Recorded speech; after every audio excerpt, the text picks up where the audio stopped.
Vem pra cá, Bruno Bittencourt, que vai falar sobre a palestra Além da Culpa.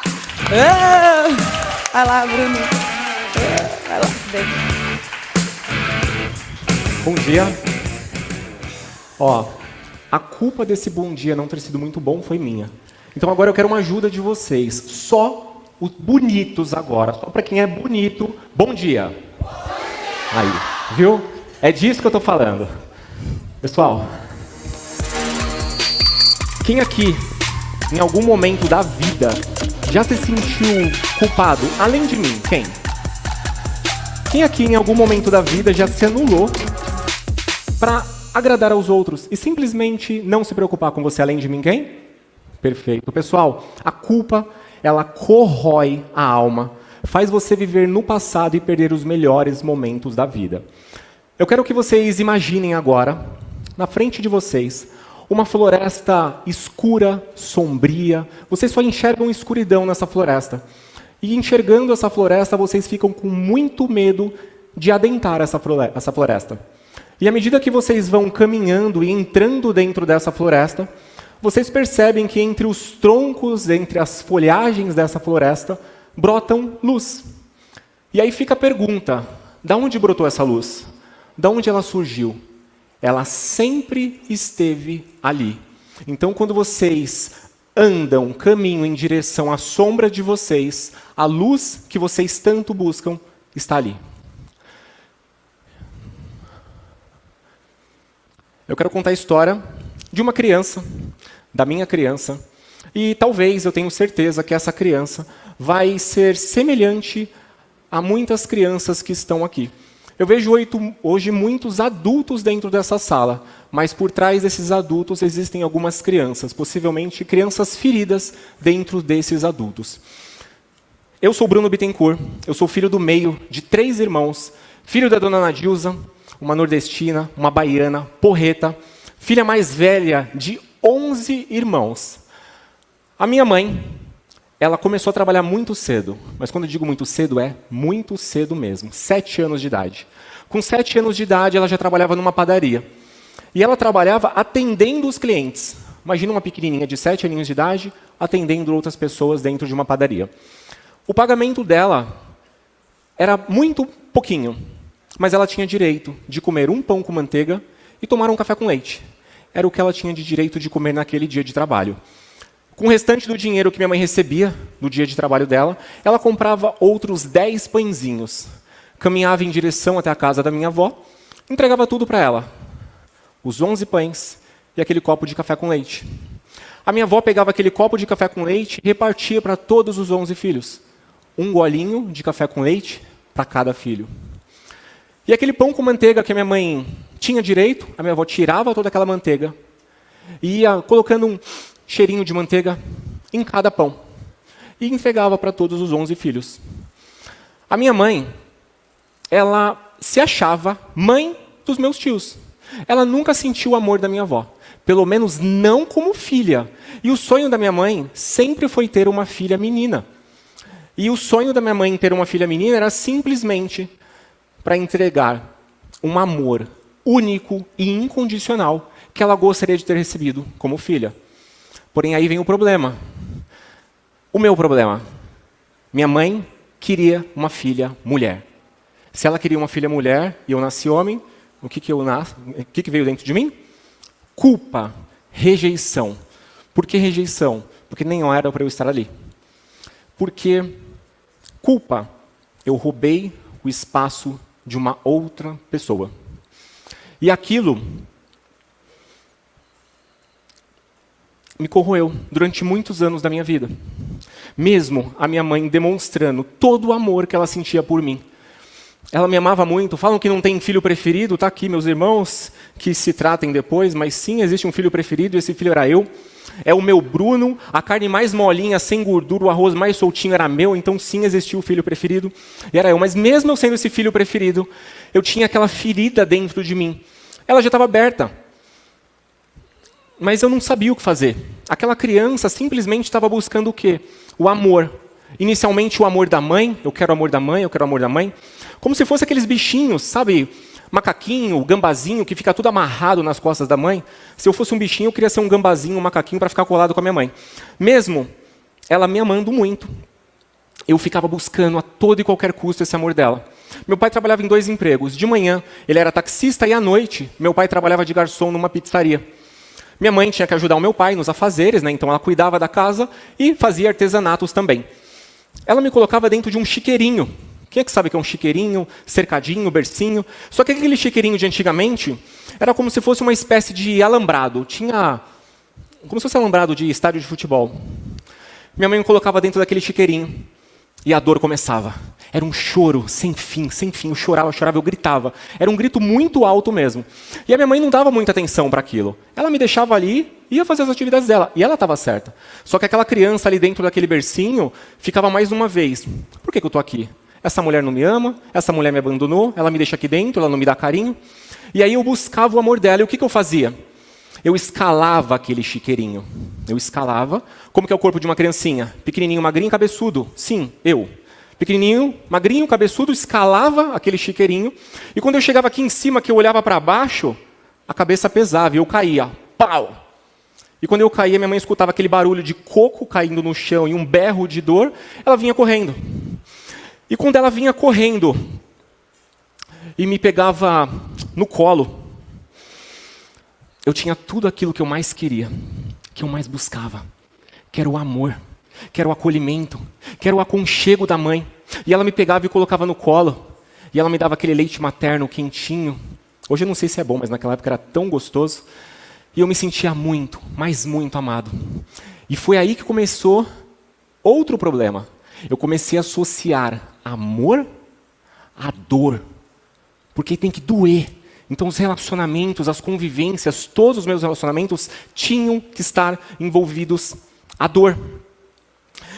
E eu comecei a desenvolver um perfeccionismo em mim. Por quê? Eu preciso ser visto. Se eu errar, vão me criticar. Eu já me sinto culpado. Eu já não posso dar trabalho. A minha mãe tem os afazeres. Eu me anulava. E eu me anulava simplesmente para não dar trabalho para aquelas pessoas. Eu era um cara extremamente bonzinho. O Bruno é tão bonzinho, é tão bonitinho, dá vontade de morder. Esse era o Bruno, que se anulava. Tudo para agradar os outros. E naquele problema, eu não estava preocupado com isso. Se estava fazendo bem para aquelas pessoas que estavam ali, se elas estavam felizes, era a minha felicidade. Então o meu valor, ele começou a ser medido não por aquilo que eu era. O meu valor começou a ser medido por tudo aquilo que eu podia proporcionar para aquelas pessoas. Uma das maneiras de eu poder proporcionar algo para aquelas pessoas era fazer dinheiro. Mas não fazer pouco, fazer muito dinheiro. Eu comecei a trabalhar com 7 anos de idade. Eu comecei também cedo, eu comecei com 12. Então, dos 12 até hoje, eu nunca parei de trabalhar. Sempre fiz muito dinheiro, construí uma empresa na área médica, na parte de cirurgia de cabeça e pescoço. Essa empresa foi uma das gigantes do nosso segmento. Patrocinávamos Stock Car, Fórmula Truck, diversas outras modalidades esportivas. Era uma empresa que sempre estava na mídia. Fiz muito dinheiro. Quando eu digo muito dinheiro, a empresa fazia alguns milhões por mês. E quanto mais dinheiro eu tinha, mais coisas eu comprava, mais pessoas, mais festas estavam perto de mim, e mais eu me sentia visto, mais eu me sentia amado. Porém, quando tudo aquilo acabava, aquelas festas acabavam, tudo aquilo acabava, o que voltava? Voltava aquele buraco, aquela dor, aquele buraco dentro do meu peito. E isso fazia eu retroalimentar aquele movimento de fazer dinheiro para fazer festa, para convidar pessoas, para essas pessoas se sentirem amadas, para eu ter um pouquinho de amor. E eu comecei a comprar amor.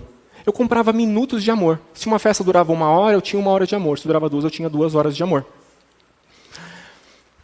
Naquela empresa de material médico, tínhamos muitos funcionários. E eu desenvolvi uma depressão muito profunda no nascimento dessa empresa. Essa empresa eu fundei ela em 2013. De 2013 até 2017, 2018, essa depressão veio corroendo a minha alma. E quanto mais triste eu ficava, a minha crença é: busca mais dinheiro, compra coisas, compra prazeres. E eu estava sempre fugindo da dor e buscando o prazer. Quem foge de dor e busca prazer é animal. Animal foge da dor e busca prazer. Ser humano busca outra coisa. Ser humano busca propósito de vida. Mas eu não sabia disso. Quando esse meu funcionário da minha empresa falou para mim assim, chefe, tá difícil trabalhar com você. Tá difícil, você é incrível, a sua empresa é incrível, tem um propósito, tem algo muito lindo. Mas eu não estou aguentando mais. Eu comecei a perder alguns colaboradores, as pessoas que eu mais confiava. Porém, sobrou uma pessoa na minha empresa que falou para mim assim, chefe, busca ajuda. Procura um psicólogo. Vai fazer terapia. Aquilo para mim foi como um balde de água fria na minha vida. Como assim fazer terapia? Eu não estou louco? Vocês que fazem eu ficar assim. É vocês. O problema são vocês. Só que eu comecei a perceber que eu estava perdendo muitas pessoas. E naquele momento eu resolvi olhar com verdade e integridade para a minha própria vida. E eu falei, se essa pessoa está falando isso para mim, eu vou dar um voto de confiança para essa pessoa e vou sim aceitar esse pedido de ajuda, de acolhimento, buscar esse psicólogo para olhar para dentro. Porém, meu estágio de depressão ele já estava tão profundo e tão avançado que buscar um psicólogo para mim era motivo de parecer doido. Quando o psicólogo falou para mim, você precisa entrar agora com a parte medicamentosa, com acompanhamento com psiquiatra, ali eu não achava mais que eu estava doido, ali eu já tinha certeza que eu estava doido. Mas ok, fomos acompanhando e eu sempre gostei de assistir filmes, séries, desenhos animados. Eu sempre gostei muito desse lado lúdico. E um dos desenhos que eu mais gostava era aquele desenho do Pink e do Cérebro. Quem lembra? 2 ratinhos, o cérebro magrinho, o Pink magrinho, o cérebro baixinho, cabeçudo. O Pink todos os dias falava assim, mestre, o que nós vamos fazer hoje? E o cérebro respondia, vamos dominar o mundo.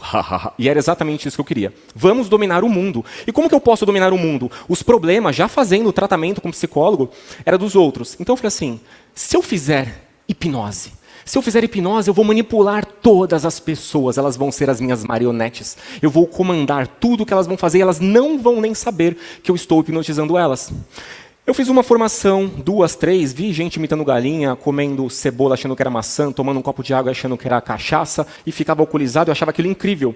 E foi aí que eu comecei a perceber, o que será que pode acontecer se eu me profissionalizar na área? E foi ali que eu decidi realmente olhar com verdade e buscar a minha própria verdade e trazer a verdade para as pessoas. Porque a verdade que a gente mais teme, a nossa principal dor, ela está completamente relacionada, associada com a nossa vocação, com o nosso chamado aqui na Terra. Então, quando a gente foge da dor, mais essa dor vem para dentro de nós. Então, sobre o chamado, o que você pode fazer para contribuir com a vida das outras pessoas. Hoje, eu tenho o meu próprio Instituto de Desenvolvimento Humano.